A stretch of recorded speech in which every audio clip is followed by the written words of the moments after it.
মেঘের কাল তিহানের কথা মনে আছে। তার মানে কি মেঘ ও প্রথম দেখায় তার প্রেমে পড়ে গিয়েছে?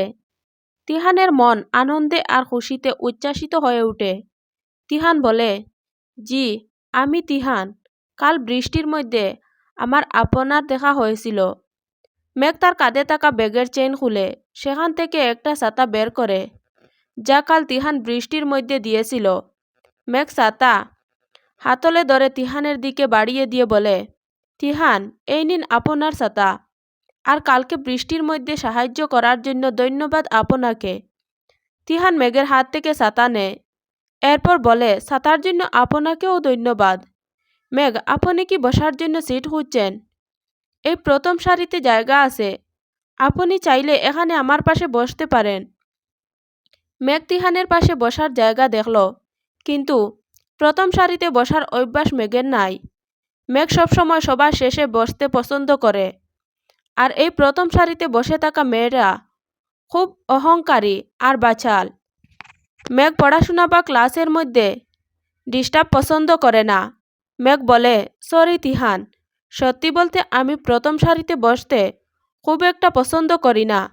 শেষের সারিতে জায়গা আছে, আমি বরং সেখানে গিয়ে বসে যাই। মেঘের কথা শুনে তিহানের মন খারাপ হয়ে যায়। সে এত কষ্ট করে সকালে ঘুম থেকে উঠে সবার প্রথম কলেজে এসে মেঘের জন্য জায়গা রেখেছে, আর এখন মেঘ বলতে তার সাথে বসবে না। তিহান একটু মন খারাপ করে বলে, তবে কি আমার পাশের সিটটা খালি থাকবে? তিহানের সিট খালি থাকার কথা শুনে মেঘের মনে পড়ে নুহার কথা। নুহা কাল বলছিল সে শেষের সারিতে বসে বোর্ডের পড়া ঠিক করে দেখতে পায় না। তাছাড়া নুহার চোখের সমস্যা, দূরের জিনিস সে স্পষ্ট দেখতে পায় না। নুহা সিট খুঁজছিল। মেঘ নুহাকে ডাক দেয় আর বলে, নুহা, তোমাকে আর সিট খুঁজতে হবে না, এখানে প্রথম সারিতে সিট ফাঁকা আছে। মেঘের কথা শুনে নুহা এগিয়ে আসে, কিন্তু যখন নুহা তিহানকে দেখে তখন তার কাল বৃষ্টির ঘটনার কথা মনে পড়ে। তিহান ও নুহার দিকে তাকায়।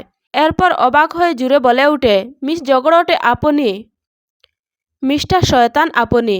নুহা আর তিহানের কথা মেঘ বুঝতে পারে না তারা একে অপরকে এমন অদ্ভুত নামে কেন ডাকছে। মেঘ বলে, নুহা, তিহান তোমরা কি একে অপরের পরিচিত? আর নুহা, তুই এখানে বসে পড় তিহানের পাশে। নুহা তিহানের দিকে তাকিয়ে রাগী কণ্ঠে বলে, অসম্ভব মেঘ, এই শয়তান লোকের পাশে আমি কখন বসবো না? নুহার কথা শুনে তিহান বলে, মেঘ, আমিও এই ঝগড়াটে মহিলার সাথে বসবো না, অসম্ভব। মেঘ নুহা আর তিহানের এমন কথার কারণ বুঝল না।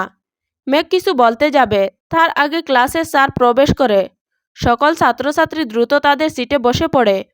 মেঘ বলে, নুহা, তুমি তিহানের সাথে বসো, আমি শেষের সারিতে গেলাম। মেঘ কথাটা বলে চলে যায়। ক্লাসে স্যার চলে এসেছে। নুহা বাধ্য হয়ে তিহানের পাশের সিটে বসে পড়ে।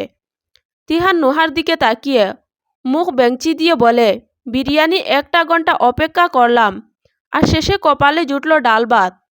কোথায় আমার প্রথম প্রেম মেঘ, আর কোথায় এই জগড়টে নুহা? শালার কপাল মন্দ তোর তিহান। তিহানের বিড়বিড় করা কথা নুহা শুনল না, কিন্তু তিহান যে তাকে গালমন্দ করছে তা সে বুঝতে পারল। নুহা বলে, এই আপনি বিড়বিড় করে কি বলছেন?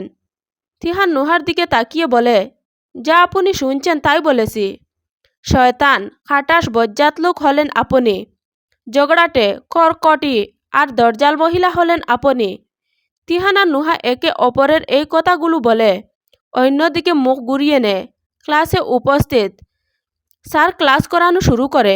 প্রায় 2 ঘন্টা পর ক্লাস শেষ হয়। ক্লাস শেষ হওয়ার পর মেঘ বই নিয়ে বসেছিল। তখন বাহিরে থাকা ছাত্রছাত্রী দ্রুত ক্লাসরুমে ঢুকে বলে উঠে, আদ্রিয়ান স্যার আসছে, সবাই ক্লাসরুমে চলে আসো, আদ্রিয়ান স্যার ক্লাস করাবে এখন। ক্লাস ও ছাত্রছাত্রী যখন আদ্রিয়ানের নাম নেয় তখন মেঘের হুঁশ ফিরে। আদ্রিয়ান স্যার ক্লাস করাবে মানে? আদ্রিয়ান কি কলেজে এসেছে? কিন্তু উনি তো অসুস্থ, সারাদিন দুম জ্বর ছিল শরীরে। এই অসুস্থ শরীর নিয়ে কলেজে কেন এসেছে উনি?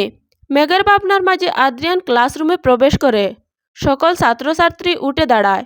হাতের ইশারা দিয়ে তাদের বসতে বলে আদ্রিয়ান।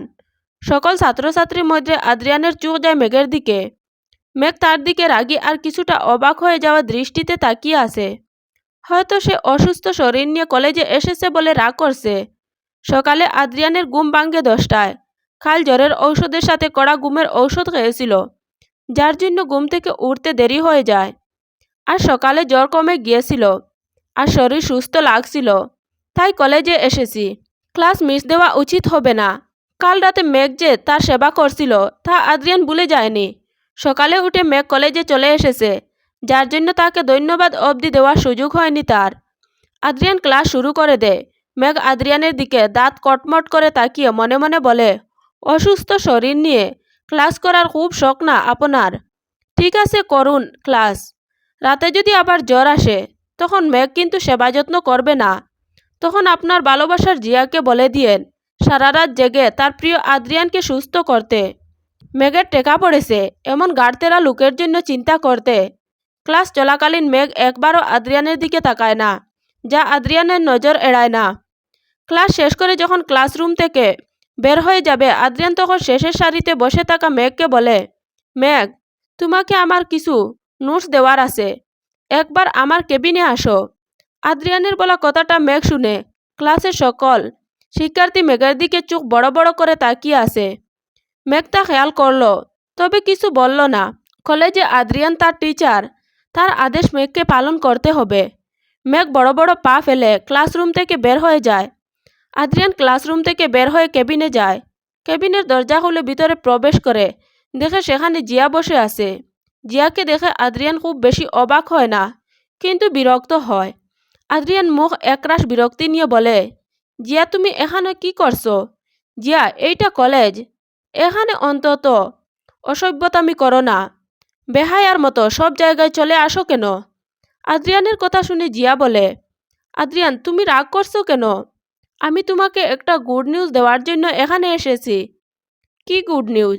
তোমার বিয়ে হয়ে যাচ্ছে। হ্যাঁ, খুব শীঘ্রই আমার আর তোমার বিয়ে হবে। জিয়ার কথা শুনে আদ্রিয়ান অবাক হয়ে বলে, আমার আর তোমার মানে? মাথা কি খারাপ হয়ে গেছে জিয়া? কি বলছো তুমি? জিয়া আদ্রিয়ানের কাছে এগিয়ে গিয়ে বলে, হ্যাঁ, আমার আর তোমার বিয়ে হবে খুব শীঘ্রই। আব্বুকে বলেছি যে তুমি আর আমি একে অপরকে ভালোবাসি, তাই বিয়ে করতে চাই। জিয়ার কথা শুনে আদ্রিয়ান হয়তো অবাক হলেও ভুলে গেছে। জিয়া আদ্রিয়ানের কাছে গিয়ে হাঁটু গেড়ে বসে তার হাতে থাকা আংটি আদ্রিয়ানের দিকে এগিয়ে দিয়ে বলে, আদ্রিয়ান তুমি কি আমায় বিয়ে করতে রাজি আছো? আদ্রিয়ানের রাগে শরীর জ্বলে যাচ্ছে। ও জিয়ার হাত থেকে আংটি নিয়ে মেঝেতে ছুঁড়ে মারে আর চিৎকার করে বলে ওঠে, তুমি কি পাগল হয়ে গেছো জিয়া? কি বলছো এইসব? তুমি ইরফান স্যারকে কি বলছো? আমি তোমাকে ভালোবাসি না জিয়া। আমার দ্বারা কখন তোমায় বিয়ে করা সম্ভব নয়। আদ্রিয়ানের এমন আচরণে জিয়ারও রাগ হয় প্রচুর। জিয়া বলে, তুমি আমাকে বিয়ে করতে পারবে না আদ্রিয়ান। কেন? উত্তর দাও। জিয়ার কথা শুনে আদ্রিয়ান থমকে যায়, কিন্তু এরপর আবার চিৎকার করে বলে, তোমায় আমি কখনো বিয়ে করতে পারবো না জিয়া। তার কারণ আমি বিবাহিত। বাংলাদেশে আমার স্ত্রী রয়েছে। আদ্রিয়ানের কথা শুনে জিয়া নিজের কানকে বিশ্বাস করতে পারছে না। জিয়া বলে, আদ্রিয়ান তুমি মিথ্যা কথা কেন বলছো? তুমি বিবাহিত কি করে হতে পারো? তোমার স্ত্রীর পরিচয় কি? কে তোমার স্ত্রী?